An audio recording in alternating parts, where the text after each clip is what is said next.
So the biggest thing that I've seen people do wrong whenever they start organic dropshipping, or even the people that have been organic dropshipping for a while now, is that they aren't focusing on selling these types of products, which is honestly killing the speed of how quick you can scale up a store, not by having a good product, but most importantly, selling to an audience that is actually going to buy your product, which is the whole purpose of me even making this video, so you guys can understand everything about passionate niches. So before we go into several different things and even discuss what niches are passionate, what even makes a niche to be considered passionate. So a passionate niche is going to be an audience of a category that is deeply emotionally connected to whatever that category is. And some of those categories are going to be things like the fitness niche, people who love to smoke, people who love to drink, people who love to party, people that are new mothers, people that are grieving, or even people that are into spiritual things. So now, of course, those aren't going to be the only passionate niches that you guys can actually sell to. But if the audience of a category can usually be emotionally driven to buy your product, then that would be something like a passionate niche.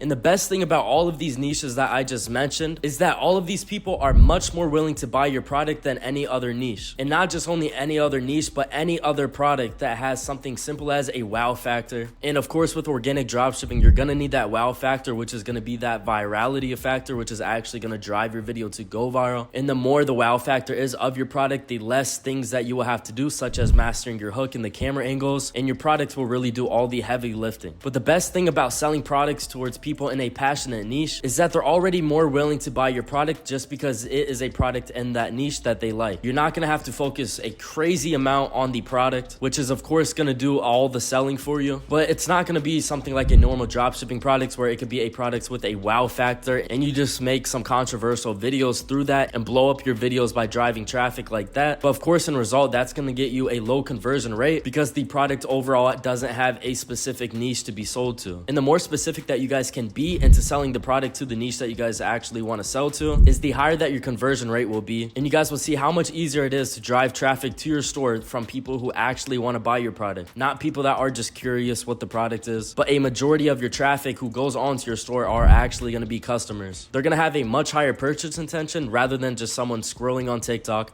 finding the video, going onto the website just to see how much the price is, just to click right off and go on to the next video. And the best thing about these people being more willing to buy your product is that they are willing to pay a much higher price. If any of you guys work out and you guys are into your health, then you guys would know that you are more willing to spend money for a product that has more benefits that are 100% related to that niche. So if you guys lift weights at the gym and you guys want to buy some creatine, of course that's going to cost money, but you guys are willing to pay $20, $30 for a good jar of creatine because you guys know the benefits and you guys know how much it could benefit you, which is why selling towards passionate niches are the best type of products to sell. So your AOV is going to be instantly optimized because you guys will be able to have a higher price for your product. And then also you guys can get much more creative when you guys are doing upsells and selling similar products inside of that niche. And so now you're probably asking, how would I even market these products? And the overall thing that all of these niches have in common is that all of these products have an emotional connection to the customer. And that's really the main way that you guys will be selling these products to them, because you guys are sparking their emotion. And you're not only going to be sparking their emotion with the product, but you're going to be sparking their emotion as well in your ads. And sparking their emotions could be simple as something like this. Let's say you're selling a weed product and you could say something like, my mother would never find this in the hook. And then in their head, subconsciously, they're going to feel that same exact feeling of how their mother couldn't find their stash. And overall, sparking their emotions in simple ways like that is really just going to sell the product. And you guys always need to remember that psychology inside of your ads is going to be the main way that you're going to sell any single products, regardless of if you're drop shipping or running a real business. And the second best thing about selling products in a passionate niche is that it's much more effective when you guys are trying to target your audience, and you guys will actually get a much higher conversion rate. And that really goes the same way for any product that has a targeted audience. You're gonna have a higher conversion rate if you are able to hit your targeted audience onto the algorithm. And as you guys know, when you guys are posting on IG Reels compared to TikTok, the targeting audience is very much different. TikTok is much better at finding your targeted audience, but with Instagram Reels, you do have to be a little more consistent with it, and you do have to build up your following just a little bit more than TikTok for you actually be able to hit that same audience every single time that you guys post. But once you guys do start blowing up on Instagram Reels and you guys do start getting some traction onto your account, you guys will be able to run up these products for very long, which makes selling products in a passionate niche much better to sell because there is much more longevity. It's literally able to be sold for way longer than any normal product with a wow factor. And like I was saying, once you guys do blow up an Instagram account inside of that passionate niche, you guys can continue running the same type of products in that passionate niche on the same exact Instagram account by simply just recycling the entire account by archiving all of the videos and changing the name in the profile and just adding in a new product in there. And pretty much every time you guys will constantly go viral once you do initially blow up that account and do go viral yourself. And if you guys want a whole breakdown of that same exact method, there will be a link in the description. It was a couple YouTube videos ago, or you guys could just go back to my channel and click on that. But now I hope that you guys understand exactly the types of products that you guys should be selling, so you guys aren't wasting your time anymore. Because as you guys already know, your time is the most important thing, and you guys don't want to waste it selling products that aren't even gonna sell. So if you guys found this video helpful at all, make sure you guys comment down below on how exactly the video helped you. And if you guys are new to my channel, make sure you guys click that subscribe button, of course. And without anything else needing to be said, I will see you guys in the next video.